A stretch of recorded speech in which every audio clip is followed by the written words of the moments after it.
ആ ഒരു എയുടെ അടുത്ത് ചാറ്റ് ചെയ്തിട്ട് ആന്ധ്രാപ്രദേശിൽ നിന്നാണെന്ന് തോന്നുന്നു ഒരാൾ കണ്ണൂരിക്ക് വന്നു മാരേജ് ചെയ്യാൻ വേണ്ടിയിട്ട്, ലൈക്ക് സാരി ഒക്കെ ആയിട്ട്.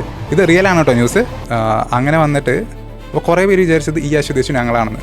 അപ്പോൾ അതിൻ്റെ ഇടയിലുണ്ടായ ഒരു മെയിൻ തിങ് എന്താണെന്ന് വെച്ചാൽ ഡോക്ടർ ക്രോമൻറ്റിൽ ഈ ഒരു ന്യൂസ് എടുത്തിട്ട് സ്റ്റോറി ഇട്ടു. അപ്പോൾ തൊട്ട് ഞങ്ങൾക്ക് ലൈക്ക് 1 മിനിറ്റിൽ 10 മെസ്സേജ് വെച്ചിട്ട് വരാണ്, ലൈക്ക് നീ അയാളെ പറ്റിച്ചില്ലടാ പറഞ്ഞിട്ട്. സോ ഇങ്ങനെ വരുന്ന സമയത്ത് നമുക്കിപ്പോൾ ഒരു കമ്പനിയൊക്കെ ട്രേഡ് മാർക്ക് ചെയ്യാം. ഈ AI ഇൻഫ്ലുവൻസറിന് നമുക്ക് ഇതുപോലെ എന്തെങ്കിലും ട്രേഡ് മാർക്കിംഗ് പോലത്തെ സിസ്റ്റം അല്ലെ ഇനി വെച്ച് വേറെയും ക്രിയേറ്റ് ചെയ്തൂടെ? എൻ്റെ റൈറ്റ്സ് എടുക്കാതെ അത് പോസിബിൾ ആയിരിക്കില്ലല്ലോ അല്ലേ?